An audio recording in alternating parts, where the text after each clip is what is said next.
Hjertelig velkommen til dere som har kommet og har lyst til å høre om metasunnhet. Jeg liker egentlig ordet veldig godt. I stedet for metamedisin heter det i Norge. Metasunnhet.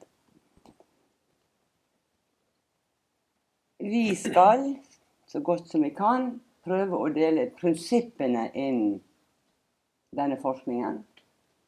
Og litt om hvordan vi har videreutviklet den, og hvordan du, Lisbeth, har videreutviklet den. Så Bent, Ja, var du som oppdaget dette først? af os tre, ja. Vi skal tilbage til 89. Der var jeg lige flyttet til Norge. Og fra en fortid i Danmark som terapeut, akupunktur og ikke zoneterapi, plantemedicin, alverdens ting. Og der havde jeg i rigtig mange år virkelig spekuleret på, hvad er i grunden den virkelige årsag til sygdom? Jeg har været inde om stort set alt, hvad det var muligt at få fat i dengang, lige fra diæt til alt. Og jeg var fuldstændig klar over, at følelseslivet havde vældig meget at sige. Så den, det kom nærmest, var måske Louise L. Hay. Og jeg studerede alle hendes tabeller, og det føles rigtigt, men på den anden side, da jeg har en ingeniørbaggrund, så opfattede jeg det bare som kvindefolk-snak. Jeg kunne ikke bruge det til noget reelt. Som mig tror det på. Ja. Og jeg glemmer aldrig, tidligt på foråret, der i 89, jeg modtog Vitamedico. Det var fagbladet til Biopatforeningen. Og der havde Gunvor Juhl og Bente Norsker været i Tyskland og lavet et interview med en tysk læge, som var kommet frem med nogle fantastiske, spændende teorier, som det stod. Men da jeg læste denne lille artikel i Vitamedica, så faldt alle brikkerne på plads. Det var en af min livs største aha-oplevelser. Alt det, jeg havde spekuleret på fra så mange retninger, der var det. For hans forskning var ikke helt færdig på det tidspunkt, men det var baseret på 8-9.000 helt konkrete patienttilfælde. Og ud fra hans egen oplevelser, traumatiske hændelser og hans kones traumatiske hændelser, de var vanlige læger begge to, så begyndte han at spekulere. Og det er ud fra hans egen oplevelse, at han gjorde sine opdagelser. For de fik begge to kræft? Efter en traumatisk hændelse. Og da han var kræftlæge, så begyndte han systematisk at udspørge og forske i, hvordan hans kræftpatienter, hvordan deres liv havde været forud for kræften. Og det er jo det efterhånden gav ham resultaterne. Så at jeg kunne acceptere det som ingeniør, det var, at der er 3 kriterier, som er opfyldt ved hver eneste sygdom. Og der er aldrig afvige. Dr. Harmer kalder dem jernregler. Så fast er det.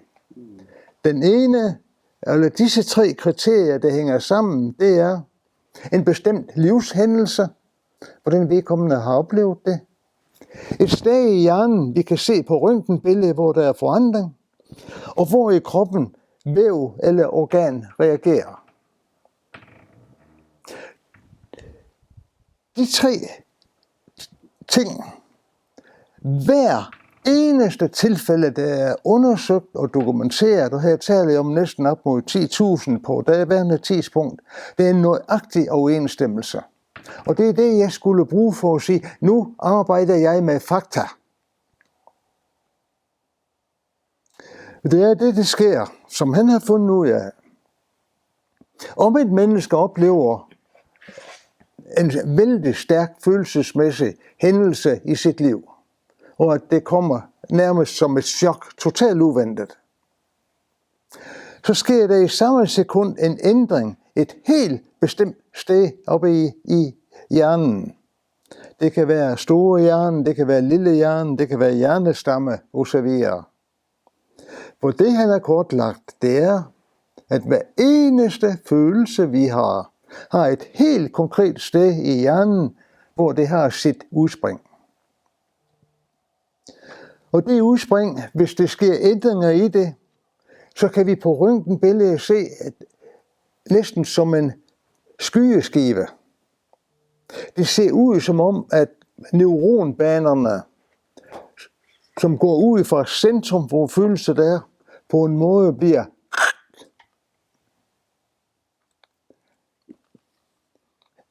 Jeg ved ikke, om det er muligt på kameraet at se et eksempel på, hvordan et røntgenbillede kan se ud.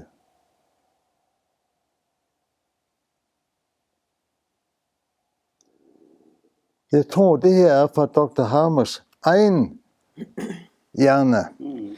Og vi kan se disse skydeskiveagtige tegn. Så forestil jer, at neuronerne på en måde får dårlige forbindelser. Nu er det sådan, at hver eneste kropsdel er styret fra et helt bestemt sted i kroppen. Det ved vi inden for forskning om embryologi. Og det sted, der bliver påvirket, har derfor en eksakt nervemæssig forbindelse til et bestemt organ eller væv. Og det er der sker en forandring. Det vi igen kan se, hvis vi får bearbejdet den hændelse, denne følelse på den ene eller på den anden måde, så sker der igen ændringer oppe i hjernen. Der sker en reparation. Det hele det svulmer lidt op. Det bliver lidt vandigt. Det fylder lidt mere. Der kommer gliaceller til at reparere nerveskærerne, så neuronbanerne bliver genopbygget. Så det patienten mærker, det kan være nogle timer eller nogle dage med hovedpine og måske bare lidt svimmelhed eller synsforstyrrelser på grund af, at det presser lidt heroppe i hovedet. Og så tisser han det hele ud, og han har helbredt sig selv. Og han bliver dødelig træt. Vældig ofte. Men der er jo nogle kriterier, der skal være opfyldt, for at vi får denne biologiske effekt. Ja. Ja, så det vi ligesom snakker ind i, det er, at der skal være et eller andet, der sætter hele processen i gang. Og man kan kalde det traumer. Vi har fundet på et nyt ord, fordi nogen tror, at traumer, det kan man ikke helbrede. Så traumer, dem har vi for altid. Men det kan være interessant at forstå, hvad traumer egentlig handler om. Så udins er UDIN. Det er ligesom afsættet for de her reaktioner. Og det er uventet. Så noget rammer os voldsomt. D, dramatisk. I, isolerende. Og N, nul strategi. Så, og nogen siger, at jeg har haft en god barndom, der har ikke været noget, der har været traumatisk, eller der har været voldsomt. Og det er ikke fordi, vi skal lave alle folks barndom til en traumatisk oplevelse. Men vi har oplevet, alle mennesker har oplevet noget, der har været svært på den ene eller den anden måde. Og der kan man ligesom følge tråden tilbage og se, hvad der har været i spil. Et eksempel på en udin er en gang, jeg havde de høstede ude på marken ved min mormor, og kørt rundt på traktorer, og så havde jeg fået at vide, at jeg måtte ikke være der. Jeg skulle ikke gå i marken, jeg måtte kun blive i haven. Og så skete der noget, så jeg snød mig lidt adgang til en traktor, og jeg kom til at falde af. Så den hoppede, og der er jo ikke noget førerhus på og sådan noget. Så det der skete, det var, at jeg i det den hoppede, fordi da jeg kom op på traktoren, så fandt jeg ud af, at jeg var for lille til at nå at holde fast. Og de sagde, er du okay, Lisbeth? Ja. Jeg skulle ikke fortælle dem, jeg ikke kunne holde fast. Og så hopper traktoren, og så ryger jeg ned på ryggen mellem hjulene. Så det ene store hjul, det er heroppe, og det andet hjul er her. Og i det øjeblik, jeg kunne ikke nå, og min bror han trådte heldigvis på bremsen, hvilket jeg er super taknemmelig for. Men de her choks, større og mindre choks, vi oplever igennem vores liv, de rammer os, og de rammer os subjektivt. Og det ramte mig der, det var, at jeg blev rigtig dårlig til at lyve. Fordi jeg havde lovet mig adgang til at køre på traktor. Så det kan man sige, det var et godt traume, fordi så lyver du ikke, Lisbeth. Men der blev der ligesom kodet noget ind i mit system. Der skete flere ting. Og en af de ting, der skete handlingsmæssigt, det var, at jeg lærte, at når man lyver, fordi i det øjeblik, der gik det op for mig, hvis jeg blev kørt over der, hvad det ville gøre ved min mormor. Så kroppen den scanner hele systemet igennem. Og det jeg opdagede, det var, at når man lyver, så kan man dø, Wow. og mennesker omkring os bliver skadet for livet, eller traumatiseret for livet. Ikke? Så de påvirker os følelsesmæssigt, de her chok, socialt, fysisk, åndeligt, på alle niveauer. Ja.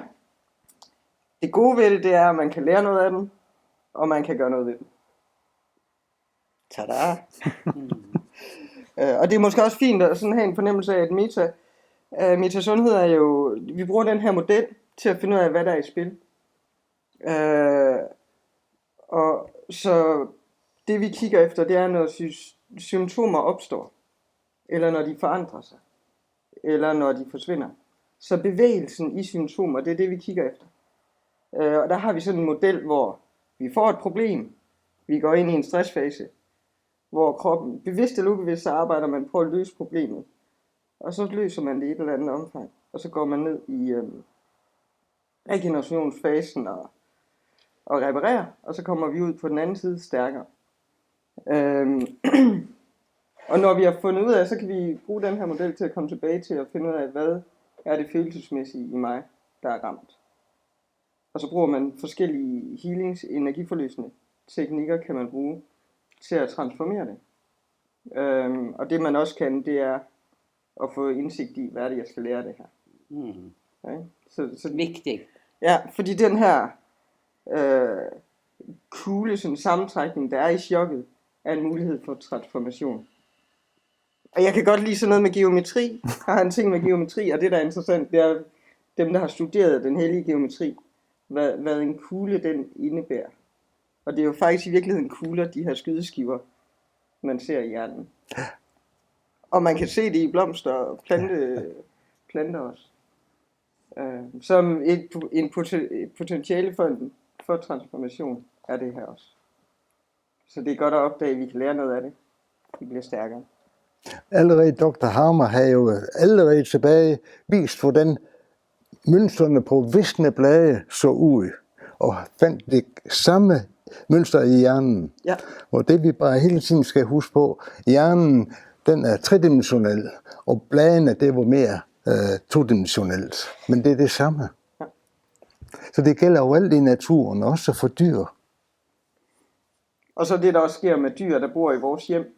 Domestikerede dyr, de får lige pludselig de samme sygdomme som det os samme, mennesker. Så der kan vi også se et skifte. Og hvis vi vil blive klogere på os selv, så kan vi også kigge på vores husdyr. Hvilke sygdomme bærer de for os i kærlighed. Jeg kan jo fortælle om en gang for mange år siden, så tisset jeg i buksen, og det heter inkontinent. Inkontinens. Og jeg tenkte, nu har jeg holdt meg for lenge. Så jeg byttet klær, og så tisset jeg i buksen en gang til. Og byttet klær, og så tisset jeg i buksen enda en gang. Og da bodde jo du på Skarnes og hadde startet opp i Osa der borte. Så jeg ringte, hva sier forskningen om å pisse i buksen? Og hvad sa du? Jeg stillede dig et spørgsmål. Jeg spurgte dig, hvad gør en hund, når den markerer sine grænser? Prøv at se billedet foran dig. Reviret. Og så spurgte du mig, Hvem overskrider dine grænser? Dit revir. Hvem invaderer dig? ja, for da hadde jeg om morgenen fått en telefon fra en veninde. Hun var i dyp krise og skilsmisse, om hun kunne få lov at komme. Jeg hadde ikke lyst, men jeg sa ja. Og ikke lenge etterpå var det jeg begynte å pisse i buksen. Og så skjønte jeg hva jeg måtte gjøre. For jeg har en venninne som sa at alle gamle damer, når man blir gammel, så kommer alle, de går med bleier. Bleier, eller hva det heter på dansk. Blær, så vidt jeg husker. Ja, det må si at ikke sant. Så jeg ringte hun venninnen min, og fant på en hvit løgn. Og så var det over. Det jeg synes er mest fantastisk med denne forskningen, det er dette med 2 faser.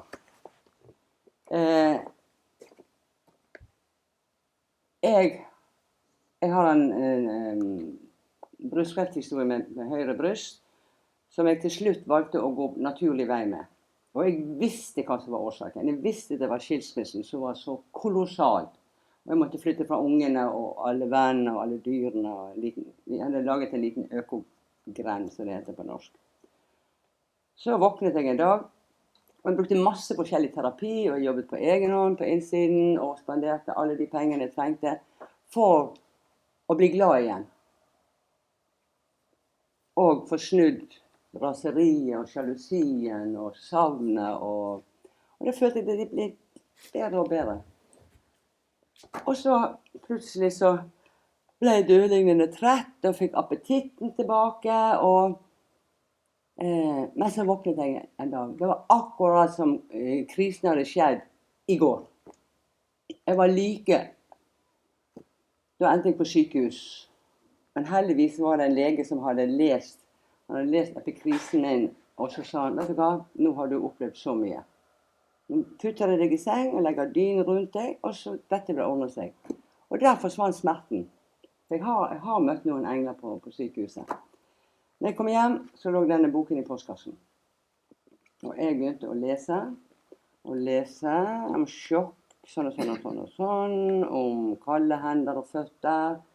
Appetitten forsvant, tankesur. Jeg ble sittende der. Ok, nå har jeg da enten praktisk løst konflikten, eller bearbeidet sånn som jeg gjorde. Så dødlignende trøtt, varm, og akkurat som du har vært i en boksering, og helt sånn. Men midt i healingfasen, regenereringsfasen, der oppstår det veldig ofte en peak, der man går opp igjen i alt det negative. Og da skjønte jeg at det var der jeg var. Jeg gråt og gråt, og jeg leste. Og leste denne opp igjen, veldig lett forståelig på denne forskningen her. Så jeg har ikke funnet noen andre. Jeg har mange store lærere som jeg har lært veldig mye av. Bruce Lipton og Greg Braden, og så videre. Ingen har forstått denne forskningen. Og det er der diamanten ligger. Og fordi at det er veldig ofte at sykdom blir oppdaget i helbredelsesfasen. Men når du vet, sånn som når vi var på konferansen, Lisbeth, hva har det å lære metamedisin, metahelt, metasunnhet gitt deg? Vi var 50-60 fra hele verden. Og mikrofonen gikk rundt. Vi har ikke frykt lenger. For skolemedisin er veldig god å spille på frykt.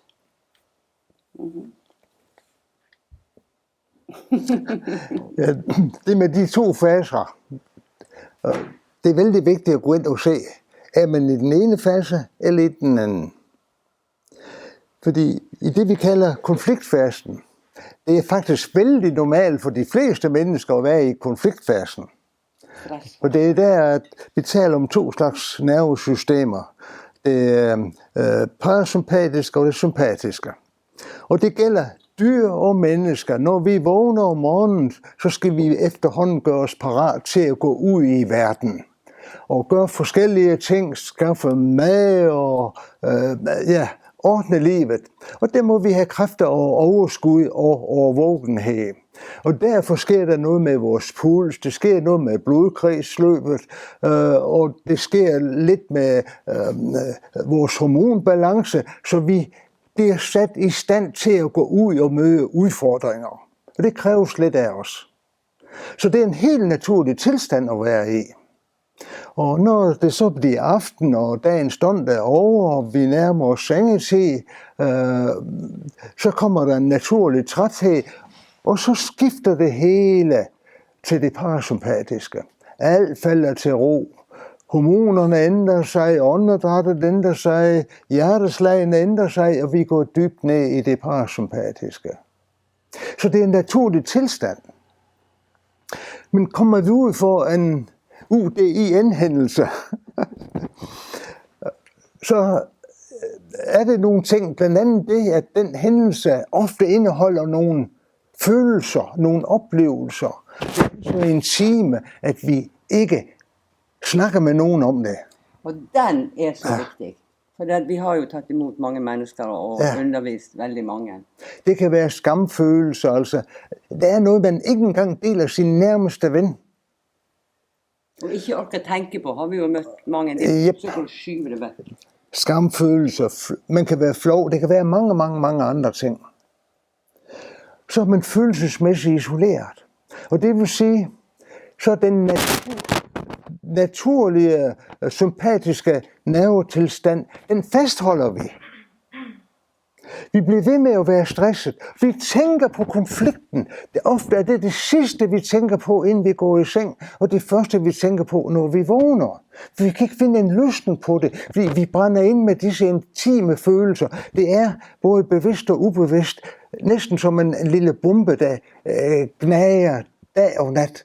Så dyrene har en anden måde at reagere på, men vi mennesker, vi fortrænger mange af disse følelser, vi undertrykker dem, vi lever med dem. Derfor kan vi være i denne stresstilstand i dage, i uger, i måneder, i år. Og det er der, at den biologiske reaktion kan få lov at udvikle sig. Så når vi oplever det der med, ofte vanskeligt at falde i søvn, at vi tænker på problemerne hele tiden. Vi oplever måske, at både hænderne og fødderne er kolde, fordi blodet kører til de vigtige organer, som vi kan flygte eller forsvare os med. Ikke? Når alt det der kommer, sker måske noget med vores blodsukker og alt det der, så ved vi er i en fase, hvor der er en konflikt, vi ikke har løst. Så der er vi i konfliktfasen. Og vi mennesker er veldig flinke at tage os sammen, og udsætte, og tage snakken, og gå ind i følelserne. For i dyreverden, der kommer det med en gang, for de har ikke gået på skole og lært det. Hvis en dyr har fået et kæmpe stort chok, så når det er overstået, så ser vi, uanset om det gælder en mus eller det gælder en bjørn, efter sådan en traumatisk hændelse, hvor livet har været farligt for dem, så begynder hele kroppen at ryste, og de brænder af al den adrenalin og alt andet det er. Og når det er overstået, så er disse stresshormoner ude af kroppen, og dyret lever videre. Men det gør ikke vi mennesker. Vi glemmer det der. Så sker selvfølgelig det modsatte, hvis vi endelig finder en løsning. Nogle gange så, eller vældig ofte, er det en praktisk løsning. Tænk sig, hvis en mand har været udsat for, at hans kone dør pludselig ved en biluheld. Det er en traumatisk hændelse. Der kan han gå ind i denne situation. Hvis han finder sig en ny kvinde, så finder han en praktisk løsning. Og så går han ind i det, vi kalder helbredelsesfasen. Så går han ned i den parasympatiske, som vi andre gør, men den går dybere. Der mærker han så, at appetitten kommer igen. Hans hænder og hans fødder begynder at blive varme, fordi de store muskler har ikke længere brug for at være i forsvarsberedskab, så det går også ud i hænder og fødder. Det sker ændringer med hans søvnrytme, med alt, og han bliver så træt. Det er som om naturen vil have ham til, nu må du hvile, så kroppen den kan regenerere i fred og ro. Derfor er det godt at vide, når det kommer en klient, er den i den ene fase eller den anden fase. For er han i helbredelsesfasen, så er måske det vigtigste, at det ikke gøres noget som helst.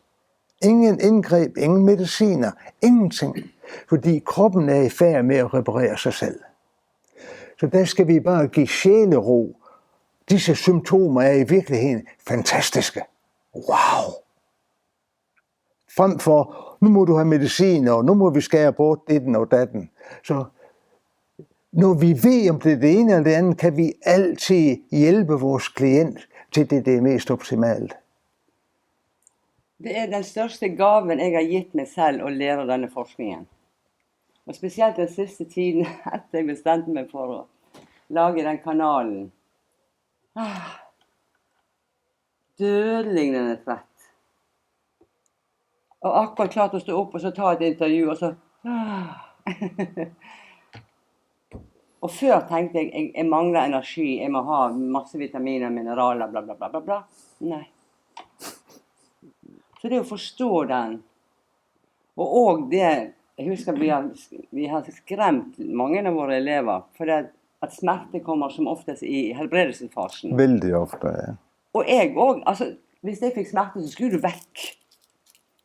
Jeg har pustet meg igjennom og ikke tatt så mye smertestillende. Men det er, når jeg vet det der og der, så blir det så enkelt å stå i. Altså, da kommer den lærdommen. Og dette blir et forholdsvis kort intervju. Men det finnes veldig mye på nettet nå. Og jeg har jo intervjuet flere som vi fortløpende lagt ut på nettet. I samarbeid med sjefen min, som sitter der borte. Så når du, Lisbeth, kom med din bok, du kan vise. Ja, men jeg kunne tænke mig lige at sige noget om faser. Ja. Må jeg gøre det? Mhm. Fordi det jeg også synes er interessant, eller det jeg har oplevet som interessant, det er, at jeg har arbejdet som fysioterapeut, eller jeg er stadigvæk fysioterapeut.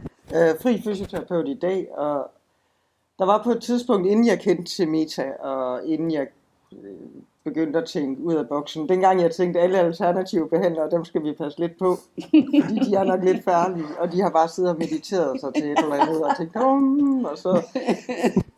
Så jeg var virkelig sådan, hvad kan man bruge dem til, og de er farlige.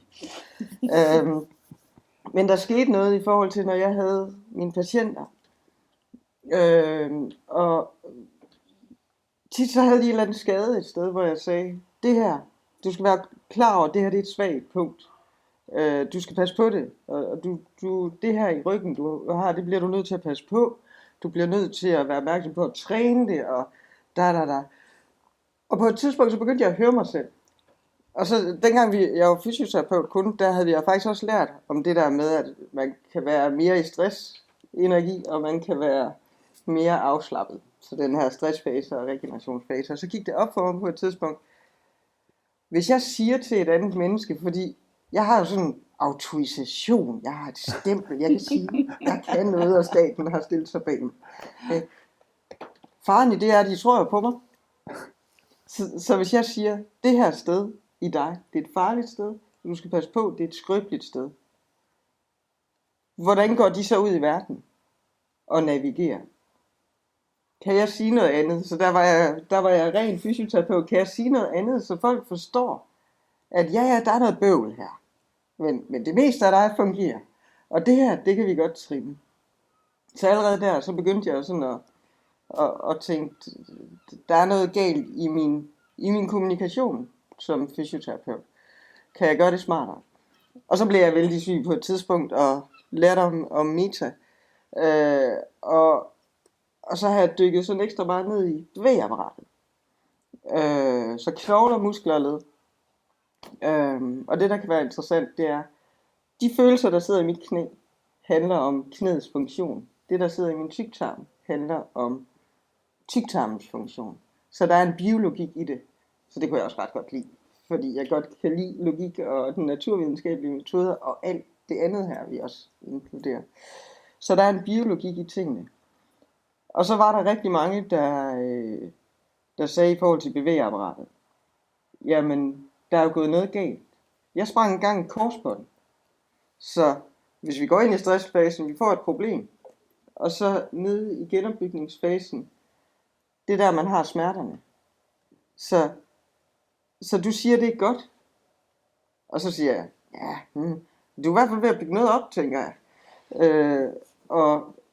Og det, der er vigtigt at forstå, det er, når man har smerter i bevægeapparatet, og rigtig mange andre smerter i øvrigt, der handler det om, når jeg er i stressfasen, hvis et dyr skal flygte, det her er urgamle programmer, hvis et dyr skal flygte fra en løve, så skal det ind i stressfasen, løbe væk. Det nytter ikke noget, man sætter sig ned, undskyld, her løve, jeg har krampe, kan vi lige. Altså, vi bliver nødt til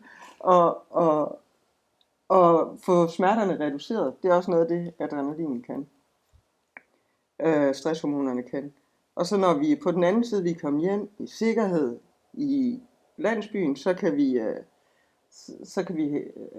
får vi smerterne, og vi kan restituere. Og smerterne er i virkeligheden også vores hjælpere, for de fortæller os, du er ikke stærk nok nu. Vi er ikke færdige med at bygge om. Vi er ved at bygge dig om og stærkere, så du skal ikke gå derud, hvor løverne bor. I dag, der kan vi jo så undertrykke de her smerter, og når vi gør det længe nok, så kan tingene også begynde at falde fra hinanden. Men, hvad kan man have løst? Det er så det spørgsmål, når symptomer opstår, når de forandrer sig. Hvad er der sket lige inden? Så for eksempel, da jeg sprang mit korsbånd, bevægeapparatet, hvad er bevægeapparatet til? Hele bevægeapparatet, det kan føre os ud i noget. Altså med mine knogler, muskler og led, så kan jeg sætte mig noget for. Jeg kan sætte mig et mål. Jeg kan lykkes, og jeg kan fejle. Så den her med, at vi definerer vores handlinger, vores værdi ud fra vores handlinger. Jeg kan bestige Mount Everest. Enten så lykkes jeg, eller så fejler jeg, og det definerer min værdi. Det taler ind i, at bevægeapparatet handler rigtig meget om vores vejr. Så jeg sprang mit korsbånd en gang. Godt og grundigt, og ødelagde lidt andre ting inde i mit knæ. Og lige inden, det handler om, hvad handler knæet om? Det handler om at være fleksibel. Gå i knæ. Flekse. Samtidig med noget med selvværd. Så det, der var temaet der, det var, at jeg fik løst noget i forhold til ikke at være for fleksibel. Jeg troede, at hvis jeg skulle have lov til at være i verden, og føre min drøm ud i verden, så skulle jeg være super fleksibel. Og flekse for alle mulige. Fordi så kunne jeg få lov til at være i verden. Så var jeg god nok, så havde jeg min berettigelse i verden. Og så spillede jeg en kamp, og det der var sjovt, det var, at det er den eneste gang, jeg har spillet imod et amerikansk hold. Og jeg var sådan ret god til det her fodbold. Så jeg havde... Nej, den får jeg lige senere. På et tidspunkt i den her kamp, vi var til turnering, stævne, og alle, de var sådan, yeah, det er fedt, vi er afsted, og der var ingen, der spillede fodbold. Og så på et tidspunkt, så råbte jeg bare ud til alle, nu må I kraftedme tage jer sammen. Jeg kan ikke gøre det hele selv. Og der var det, i det splitsekund, der var der et kæmpe skifte i mig, hvor jeg var sådan, det her, det er slut. Og så sagde det snap, og så spillede jeg ikke mere fodbold. Og det der også er interessant, det er, når man sådan begynder at kigge i detaljerne i de her oplevelser. Min drøm, det var at komme til USA, og være fodboldtræner, og leve af at spille fodbold, og studere samtidig. Det var min plan. Det her, det var et kvarter ind i den første kamp, jeg nogensinde havde spillet mod et amerikansk hold. Og jeg skulle i hvert fald vise dem, at vi ville fejre med banen. Det var ikke det, der skete. Så det her, det handlede om, at jeg stod op for mig selv, og jeg ikke længere skulle spille. Jeg spillede selvfølgelig midt, fordi så er man over det hele. Ja? Og temaet han talte ind i, når jeg må være i verden, hvis jeg flexer for alle andre, så kan jeg få lov til at føre min drømme ud i livet. Benene kan være vores passion ud i livet. Ikke? Ja. Så det, der kan være interessant at forstå, det er, når man har fysiske symptomer i bevægeapparatet, så er der måske et eller andet, vi har arbejdet med i det skjulte, som er faldet på plads. Så spørgsmålet er, lige inden du fik smerterne, var der noget, der faldt på plads i dig? Hvad lykkedes du med? Og de fleste siger, jeg lykkedes ikke med en skid, det gjorde pisse ondt. Nej, lige lidt før. Så der er sådan en tidslinje, der kan være interessant, sådan lige jamen der skete ingenting. Men lige så snart man læner sig ind, og mærker, at man var der, lige før noget skete, så opdager man lige pludselig, hvad der falder på plads. Og det er en sjov rejse. Man opdager også, i den her proces, så opdager man også, at jeg må faktisk godt være i verden på en anden måde. Jeg må godt have lov at være i verden, uden at jeg skal flexfræle. Jeg må faktisk sige fra en gang imellem også. Jeg må sige nej til folk nogle gange. Ja. Jeg tenker på at når Bent og meg begynte, var det jo ikke masse bøker, det var ikke mye informasjon, det var ikke mange videoer. Da jeg begyndte, var der ingenting, undtagen lidt tysk materiale. Ja, det kunne ikke jeg lese. så Bent har jo gitt meg, og de som snakker norsk, en gudegave med å... Jeg laget en sykdomsoversikt, som vi alltid deler ut når vi holder kurs, og den er mye mer spesifikk enn Louise L. Hay. Så var jo min... Det var hun som gjorde at jeg tørte å si nei. Og jeg skjønte hvilke konsekvenser det kunne bli for meg med å følge det skolemedisin ville. Og så ble jeg ledet til 3 netter drømte jeg etter hverandre. Jeg skulle si det. Og det er håp, krise, sykdom og kreft ble ny kraft. Det er Foxy-hunden som reddet livet mitt 2 ganger. Nok om det. Og det jeg fikk beskjed på, det var at dette var boken til de som har fått en kreftdiagnose. Veldig ofte så får man et nytt sjokk. Og i hvert fall hvis de rundt vedkommende blir kjemperedde, så er ikke det så lett å gå sin egen vei. Så den er spesielt myntet på kreftpasienter og pårørende. Veldig enkel bok, for jeg har ikke intellektet til handa der. Jeg er litt enkel her. Den blir ikke gitt ut lenger, men vi satt en hel vinter og fikk den oversatt til engelsk. Så den går an å kjøpe på nettet. Den heter How I Heal My Life. Kan kjøpes på nettet. Så...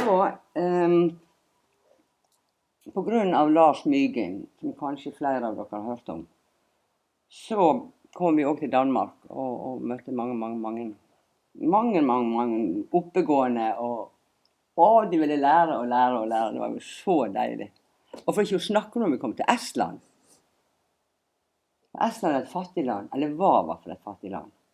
Og de brukte mye naturmedisin, og de visste at følelsene hang sammen med sykdom. Så det ble jo et eventyr. Hundrevis av mennesker, mange leger og sykepleiere og tannleger og jordmødre. Det var mange jordmødre. Så Bent og meg og Trine Helgerud har skrevet en bok som heter Fra kreft til kraft. Med en del krefthistorier og med prinsippene i Metasunnet, som det heter nå da. Så boken ble først oversatt til estisk, og den er oversatt til dansk. Så den boken kan kjøpes på nettet. Ja. Ja. Vi kan ikke sitte her i flere timer. Er det noen som har et spørsmål? En kommentar, inden vi stiller spørgsmål. Jeg er en af dem, som ikke har været syg. Så hvad min sundhed angår, har jeg ikke haft glæde af metamedicin. Men metamedicin er også en forklaringsmodel om, store dele af vores personlighed, hvorfor vi er, som vi er. For den omfatter også, vi kan se ind i psykiatrien og psykologien. Og ved at forstå metamedicin, så kunne jeg glemme de sider af min personlighed, som jeg har fordømt, og omfavne dem, at de er perfekte. Og det har hjulpet mig til at omfavne andre menneskers personlighed, som de er. Fordi jeg ser, hvorfor de er, som de er. Hvordan livet har formet os ud fra vores oplevelser. Så det at totalt acceptere sig selv og andre, det har for mig været den største gave inden for metamedicinen. Har dere skjønt alt?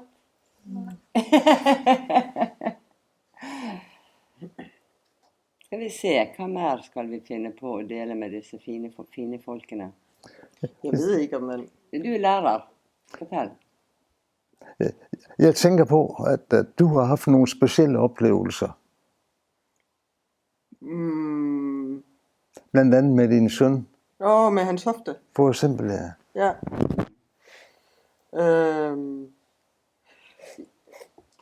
Ja, altså jeg blev jo meget syg på et tidspunkt. Fik en sygdomssygdom. Og, og der havde 3 år forinden, der var min søn diagnosticeret med noget, der hedder Calva-Pers. Og han var nedbrudt mest. Så den vil ikke... Okay, Calva-Pers, det er hoftekuglen, som forsvinder, forvitrer i større eller mindre grad. Den her, der var så fuldt forvitret. Så han fik at vide, at han for eksempel ikke, vi fik at vide, at han ikke kunne blive håndværker og sådan noget. Så allerede der, som 3-årig, fik vi at vide, at nogle af hans muligheder var begrænset. Så det der så sker, det er, at det er nedbrudt, og det er det så i de næste efterfølgende 3 år. Så sker der et skifte i mig i forhold til, at jeg går fra at være i stressfasen, hård mave, svært ved at komme af med afføring, og så sker der et skifte. Så lige så får jeg helt vildt tynd mave. Så symptomer forandres. Hård mave, tynd mave, skifte i symptomer. Og så går der noget tid, og jeg finder ud af, at jeg faktisk er voldsomt syg og får en fin diagnose og alt muligt. Og så er jeg klar over, at når jeg har fået diagnosen, så skal jeg lave et skifte i mit liv. Det her, det er sådan, der har været mange ting over lang tid, der har været svært. Så det jeg gør over natten, så ændrer jeg rigtig meget i mit liv, og jeg står ved mig selv. Og jeg giver mig tid til helbredelse. Det var det eneste, jeg kunne finde ud af lige der. Ændre min kost, sove og gå på toilet. Det var mit liv der, ikke? Men jeg stod ved mig selv, stod fast i forhold til, nu skulle jeg tage mig af mig selv. Og det der så sker, det er 4 uger senere, der er vi til det halvårlige kontrol med hans hofte, og så er det helt normalt igen. Så fra at han aldrig ville blive normal, så skete der et eller andet her. Og siden efterfølgende, så fandt jeg ud af i forhold til Mita, at når børn er helt små, så i den her kærlighed, det her kærlighedsfelt, der er imellem i en familie, der bærer de nogle gange noget for os i kærlighed. Og det er vigtigt her, det handler ikke om skyld, fordi nogen tænker, nej, mit barn, det bøvler med noget, det er min skyld det hele. Det er ikke det handler om. Og det, der skete i den her situation, det var, at fordi jeg havde stået ved mig selv og taget ansvaret hjem, så kunne han, og det her det foregik ubevidst, så kunne han slippe den del og lade mig få det selv. Og så kunne jeg lave en forandring i mig. Fordi jeg kan forandre det, der er i mig. Det, der tilhører mig. Og han hjalp mig i en periode. Men det blev helt normalt. Han blev tjekket igen, da han var 14. Og den er stadigvæk normal. Hvor lang tid? Og der kan vi sige, at den diagnose er i udgangspunktet defineret som uhelbredelig. Ja. Ja. Og når du nævner denne historie, det giver mig så anledning til at sige, at vi gang på gang påpeger, at børn, i hvert fald op til omkring 7-årsalderen, der kan vi gå ind i Hammers forskning og se på deres forældre. Det er der, deres forældre.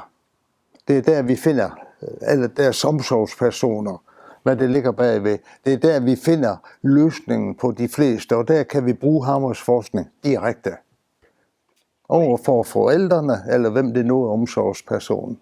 Og jeg har jo skjønt i ettertid hvor takknemlig jeg er, fordi at jeg bestemte meg for at jeg skulle ta 100% ansvar for mitt liv. Og det ved hjelp av hun legen som ble hysterisk fordi jeg ikke ville ta imot behandling. For ingen av ungene mine, Tim og Lasse, har vært syke etterpå. Nej. Og når du holder kurs, for det gjør du,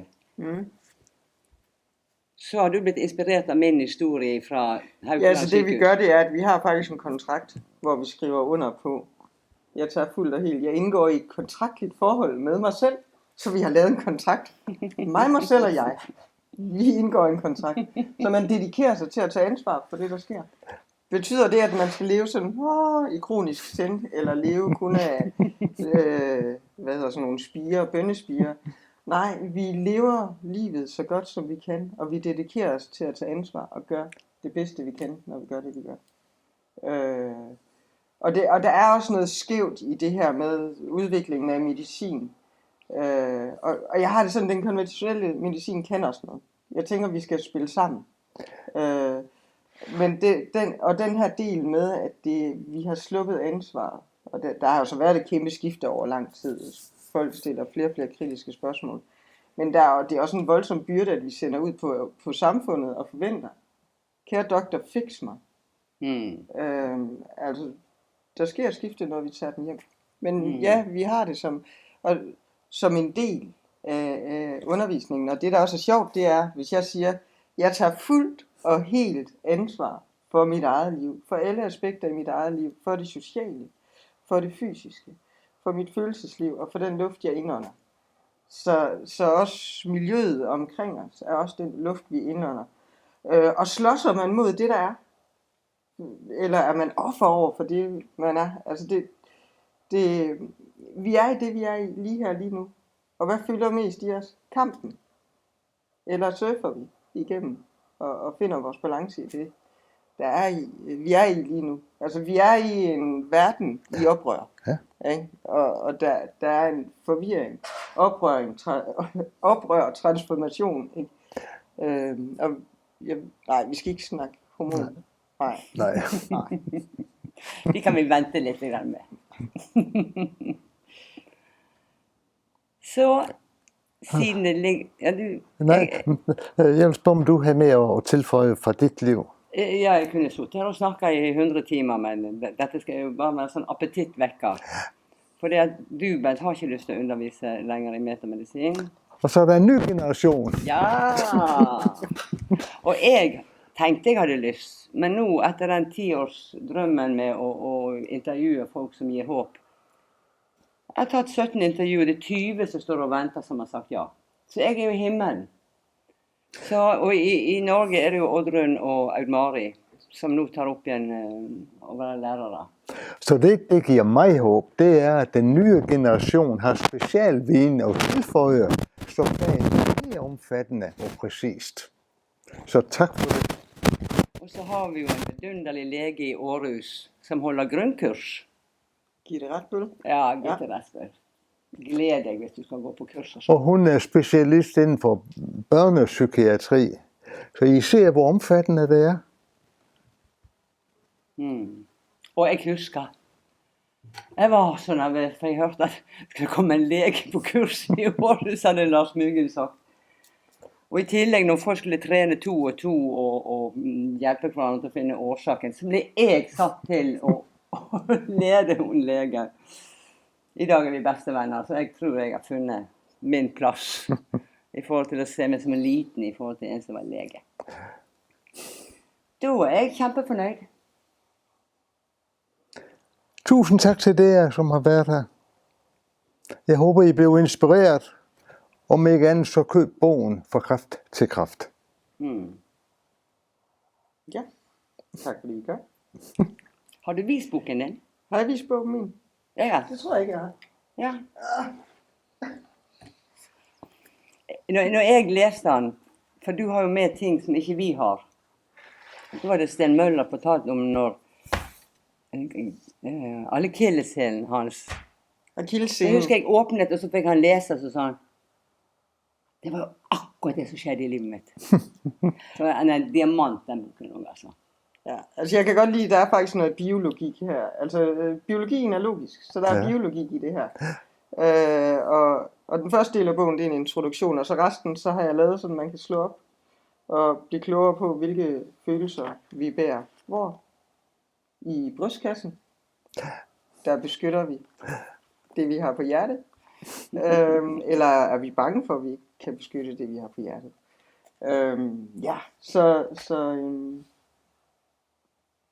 Ja, og det du nævnte der, det er akilleshælen. Det er bagsiden af underbenet. Og det handler om, det er orienteret i forhold til noget, der er bag os. Noget, vi rykker os fri af. Så akilleshælen springer, når man lige kommer fra stressfasen ind i regenerationsfasen. Snap. Det er, når man lige har rykket sig fri af noget, man ikke troede, man kunne rykke sig fri af. Så man står ved, nu rykker jeg mig fri af det her. Sætter foden ned, står fast. Boom. Nu rykker den. Ja. Og så ellers den opfordring om at bruge de muligheder, det er for at få en god underviser. Nemlig. Og du tar jo imot klienter, sant? Jeg tager også nogle klienter. Ja. Du bor jo bare nogle steinkast fra Grobunn. Ja. Så Grobunn er heldig. Det er et rigtig godt sted her. Naturtempel. Ja. Tak. Tak. Ja, Er det rom for spørsmål, eller? Ja. Og der kommer han bergenseren igjen. Medisin har sin plass. Hvordan ser du på det?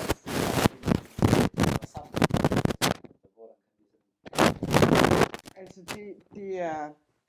det er vi egentlig, når vi har et problem, så kigger vi sådan på forskellige niveauer. Fysisk, socialt, åndeligt. Hvordan kan man sætte ind? Og specielt omkring akutmedicin. Altså, hvis der er en blodår, der siger altså så ringer jeg 112. Og så kan det godt være, at jeg laver nogle healingsprocesser samtidig, ikke? Men der ringer jeg 112. Så der, når vi skal sætte sammen, når vi er knækket i stykker, så tænker jeg, skolemedicinen. Noget af det, skolemedicinen også kan, det er noget specifikt at kigge, hvilke væv er i spil. Så der kan man få nogle clues til, hvordan tager vi så næste skridt. Og så tænker jeg, altså frem i tiden, så tænker jeg, at måske i 50 år, så har vi ikke længere brug for mental sundhed. Fordi det er integreret. Fordi det her, det der tager, så er det en viden i os. Og hvis det kommer til at være en integreret viden i os, så kan vi hele det med det samme. Jeg kan rigtig godt lide Rejsen. Der er en kvinde, der Rejsen af Brandon Bass. Brandon Bass. Ja. Hvor de faktisk hun beskriver, hvordan man kan helbrede knogler, der er brækket. Og det er ikke sådan, ja, det er bare en god historie. Ja, og hvis du gerne vil have det bare en god historie, så er det okay. Men måske der er en mulighed. En anden del i det er også, at jeg oplever, jo mere kamp der er i verden, så nogle gange så kæmper vi mod den konventionelle medicin. Og det kommer ikke mere kærlighed ud af det. Så hvis vi sætter fokus på, hvad kan jeg selv gøre for mit liv, i mit liv. Og så bruger jeg den konventionelle medicin, når den støtter op. Da jeg var allermest syg, der havde jeg ingen energi til noget som helst. Og det jeg gjorde, det var, at jeg blev tilbudt 2 præparater. Og så var det sådan, den vil jeg ikke have, den vil jeg heller ikke have. Men jeg var så langt nede, så tænkte jeg, okay, jeg tager den der. Så forhandlede jeg med min læge, og så sagde han, 4 uger, så tør jeg ikke tage mere ansvar. Hvis du ikke har det bedre om 4 uger, så skal du også have den anden. Og så sagde jeg, okay, men så ved jeg, hvad jeg har arbejdet med. Så havde jeg 4 uger. Så det gjorde også, at jeg kunne skifte mit fokus. Men når man er dybt nede i den her regenererende fase, så har man ikke energi til noget. Og hjernen, altså ens IQ, den er lige så langt nede. Så fordi jeg tog det her medicin, så kan man sige, i dag kunne jeg vælge andre former for medicin. Naturmedicin, måske jeg ville have valgt anderledes i dag. Men det gjorde, at det gav mig et spark, så jeg var på den medicin i 2 måneder. Så kemisk, så skubbede jeg til mit system. Så jeg kunne begynde at lave noget konstruktivt. Nogle gange så oplever jeg også, at vi skal tage ansvar og tage vores personlige valg. Nogle gange så oplever jeg også, at hvis man siger, nej, jeg vil det aldrig, jeg hader det, så kunne jeg godt finde på at sige, okay, hil dit ubehag på. Nej, jeg siger ikke, at nogen skal noget som helst, det må man selv om. Men så kan man hele sit ubehag på at tage konventionel medicin. Fordi ellers så er der sådan en splid i en. Så hvis jeg har 100% fred med, at jeg ikke tager medicinen, hvis jeg er 100% fred med, at jeg tager medicinen, så kan jeg tage en beslutning fra et andet sted. Så jeg oplever, at det største, vi kan gøre her i verden, det er at lade være med at kæmpe. Det er ligesom mænd og kvinder, den her kvindekamp. Altså, hvor lang tid skal vi blive ved med at slås? Ikke? Så vi har kastreret alle mænd fuldt og helt, eller hvor er vi på vej hen? Ikke? Altså, hvordan kan vi danse sammen og finde ud af, jeg har respekt for, at du tager kemo, fint for dig. Jeg gør noget andet. Mm. Og det er din rejse. Mm.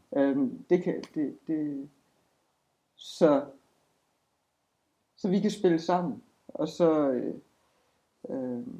vi vil jo sikkert bruge energi der, hvor vi vil slås. Det er egentlig sådan, giver det mening? Mm. Så jeg har sådan meget opmærksomhed på, hvor slås jeg. Mm. Ja, jeg har lyst til å si noe. For at jeg skjønte at jeg skulle ikke kjempe mot kreften. Og den gangen så var det mange som var veldig fascinert av historien min. Jeg var i 10-20-30 ukeblader og avisen. Og alle journalistene ville skrive Dagfri vant en kamp mot kreften. Og jeg sa da får ikke du artikkelen, får ikke du historien. For jeg kjempet ikke. Jeg samarbeidet. Og jeg tror jeg kan ikke huske hvor jeg kom på den ideen. Men jeg bare visste at jeg skulle ikke kjempe. Jeg skulle samarbeide, og det var jo det fellesnevner for alle i Barcelona den gangen. Der ble det største aha for dem. Ja, så det fællesnævneren, det var frygten. Ja. At man finder ud af, at man står et andet sted i forhold til frygt. Mm. Og det, der også er cool ved frygt, det er, at man finder ud af, hvad er jeg bange for?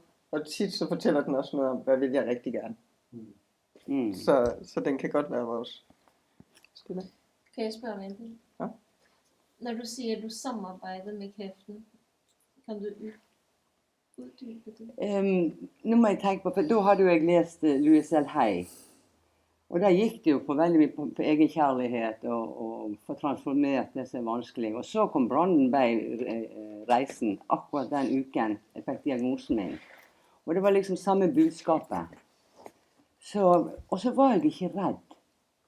Altså først, jeg fikk ikke diagnosesjokk, for jeg hadde det så inn i helvete jævlig at jeg hadde lyst til å dø. Men når begge sønnene viste sin enorme kjærlighet for meg, så bestemte jeg meg for å leve. Men jeg tror jeg har skjønt det mange år før, dette med å kjempe. Det blir bare mer kamp. Akkurat som de som dreper brunsnegler, de kjemper mot brunsneglene, og det eksploderer jo. Men jeg og mange med meg kjemper ikke mot brunsneglene, de går over til naboen. Men det der også kan være, det jeg synes er fedt med, eller fedt. Og lykkes vi altid med meta? Nej, nogle gange så er rejsen lidt kompliceret. Ikke? Det der bare i forhold til at arbejde med, det er også, at man forstår, hvad min krop vil fortælle mig. Da jeg blev syg med min tyktarm, der fik jeg at vide, Lisbeth, du skal sidde stille, du skal meditere, og så vil sandheden komme til dig, og der bliver bare mere og mere stille. Og så hvor lang tid skal der være stille? Tålmodighed er også noget, jeg arbejder med.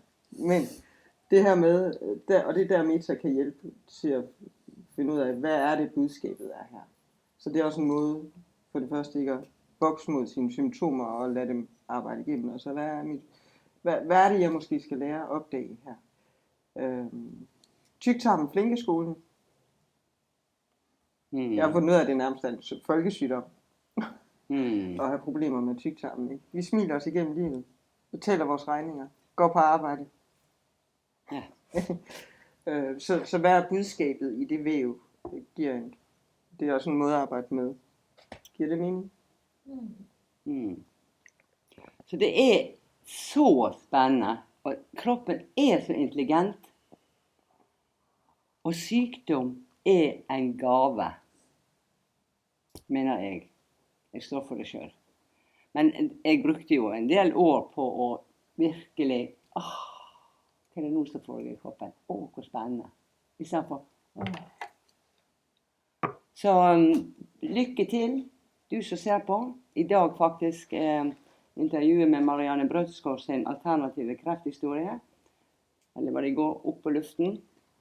Og kanalen heter People Who Give Hope. Hjertelig velkommen til å kikke inn på det. Det kommer flere og flere. Og en vakker dag skal jeg ønske meg litt donasjon også. For jeg skal betale han sjefen også. Så det er en som skal skrive engelsk. Og da blir det jo steikende gøy. Takk.